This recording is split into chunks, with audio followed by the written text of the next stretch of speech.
Hello, family. Welcome back, Pre-K family, to another edition of Heard's Homeroom. I am Heather Heard, a family partnership and school support advisor for the Division of Early Childhood, and I am so glad that you are joining me this week. This is Heard's Homeroom for the week of November 27th, 2023. Welcome. On the screen, you will see our sponsors. It's because of these guys that I am able to sit in front of you each week. So thank you to the Heard's Homeroom sponsors. We really do appreciate you.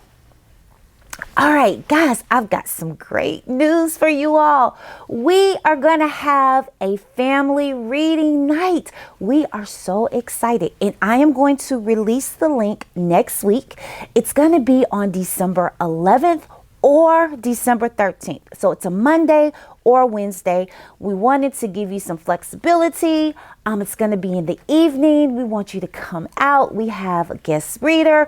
We have dinner. So you're not going to have to worry about fixing dinner that night.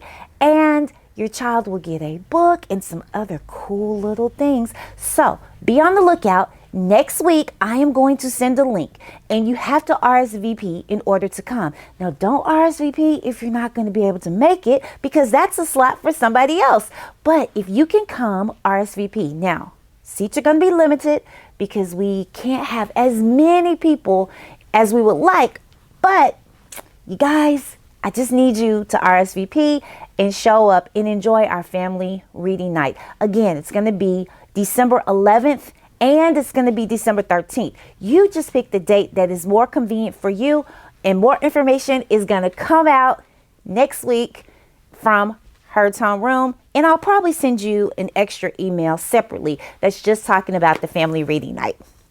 Okay, so we just finished Thanksgiving, and we're getting ready to go into December. And I want to talk to you guys today about traditions. Traditions. We all have family traditions, and I wanted to talk to you about making and keeping meaningful memories with your family traditions. Now, how do you create a family tradition? Well, you establish new traditions. Pick a good time to start the tradition and think about how often it should be repeated. Decide what activities will be included and the significance of these activities. So what I need you to do is choose traditions that include every family member, but it's also sensitive to the needs of all of your family members. So how can you create traditions? Well, this is what you can do. The first thing that you can do to create traditions is expand the things you already do. Expanding little things you already love can be a great starting point when learning to actively create your own traditions. Then you need to decide who will be involved. Who will be involved? Your family, friends, just you?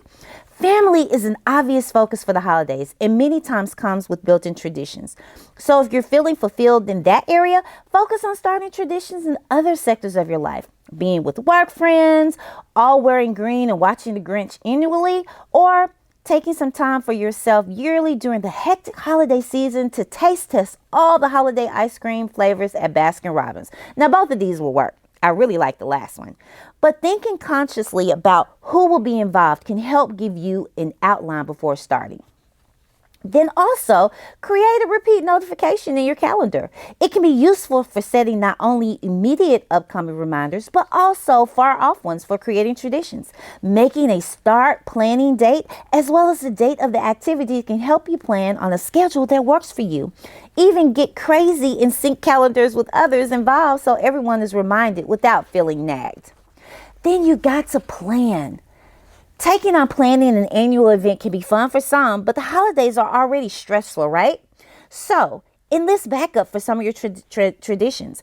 By sharing accountability for traditions, more people are invested in its success. For more intense traditions, try creating a list of what needs to get done and letting your family or friends pick the areas that they'd be happy to contribute to, rather than you planning all of your New Year Eve activities. Figure out who wants to be in charge of booking the Airbnb or making the food or organizing the themes. So you have to plan. Then set intentions for your traditions. Setting intentions doesn't have to be stressful. It can be as simple as everyone just having a fun time together. But give yourself a moment to think about what on a deeper level you want to accomplish by creating the tradition. An everlasting memory for your kids? Yeah. Reuniting friends who you rarely see? Finding a calm moment for yourself to write down your goals for the new year. Whatever it is, take at least a few minutes to reflect can bring a fuller life to your tradition. And then trial and error makes them meaningful. So your traditions, they should be fun and meaningful. If they're not, don't sweat it. On to the next one. Sometimes you just have to call it. If a tradition has become something you're dreading or doesn't seem to fit into your life anymore, it's okay. Not all traditions last forever. It's okay to bend or cancel them as time goes on. You will create new ones that work for you. So get out there and make some memories to last a lifetime. So I hope you set some time to start some traditions with you and your family. All right, now let's look at the skills for the week. On the screen, you will see some of the things your children will be doing in the classroom this week. Now on the screen, you'll see the books for the week. These are 2 books that your child may read in his or her classroom. It's so cool for you to read them at home, and I provided you a YouTube link so you can do a read aloud. So you don't even have to read the book, but you can read it together with your child, sitting there, spending time together, and YouTube will read it for you. On the screen, you'll see the nursery rhyme for the week. All right, it's conversation starter time. So we talked about having those good in-depth conversations. I know you all are talking, and we love it. So on the screen, you have 3 conversation prompts. Use them with your child so you can have that back and forth conversation, and you're going to look up and you're going to be talking for minutes on top of minutes on top of minutes.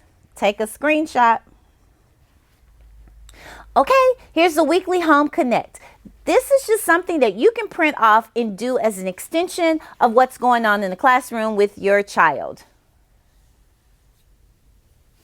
Okay, that is Hers Homeroom for the week. Like and subscribe so you will be the first to know what's going on in Hers Homeroom, what's going on in the Division of Early Childhood. So we thank you. We appreciate you. We are so glad that you take your time out every week to watch Hers Homeroom, and we're also excited that you have your child in our program. We thank you for that, and we hope we are meeting or exceeding your expectations. So that's Hers Homeroom for the week. Thank you so much. Until next time, go out and be great. Have a good one.